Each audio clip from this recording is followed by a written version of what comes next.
can tell me a little bit about the character you play and what attracted you to play James Hunt.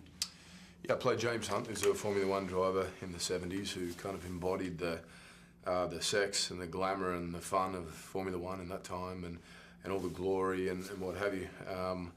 But was also a pretty, contradicting kind of personality and contrast and had, there was a tabloid kind of image we had of him, but there was a whole nother side to him, which was a insecurity and a vulnerability and a frustration at not being acknowledged for kind of, who he was or what he wanted to achieve or could achieve. And that fascinated me, all those traits and the contrast in who this guy was. And the story I found, amazing, and the fact that it was true and it wasn't fiction was even more kind of mind-blowing.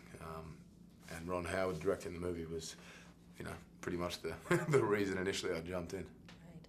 And because it was a real story, I mean, unlike Daniel, who was able to meet the man who he was playing, unfortunately you weren't able to, but how did you approach playing the character? I just did as much kind of research as I could and spoke to people who knew him and read books on biographies on him and watched a lot of interviews and probably the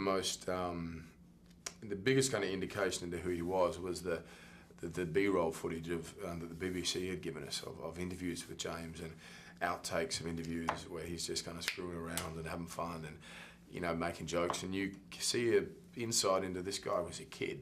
He was is a fascination and to the way he approached the world and interest in things and an intrigue and a real ownership of his environment.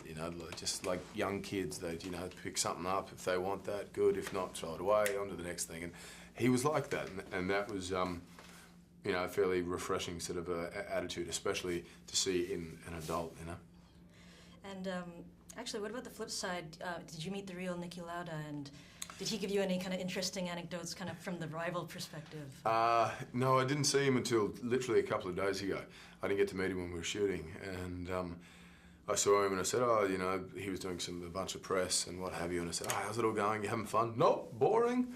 And that was, I said, what are you doing later? He said, more of this bullshit, and that instantly kind of hit me, and I just thought, this is the guy. This is the undiplomatic, say it how it is, take it or leave it sort of attitude that both Daniel and I fell in love with, doing this movie. Excellent. And so, I know you've seen the film, and when you saw it for the first time, what was the most surprising thing for you?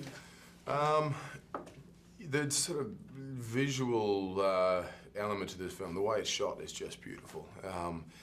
But the fact that it, wasn't just a Formula One movie, it was a movie about human beings and a real character study on these vastly contrasting characters, and one was intuitive and visceral, and the other one was a mathematician, the way he approached things, and just how kind of impactful I think that the whole story and the sort of emotion and glory and tragedy around that 1976 season played. It was kind of, I didn't expect to kind of be taken back like that, and that was not often do you get to experience that. It was cool. Okay, great. Thank you very much, Chris.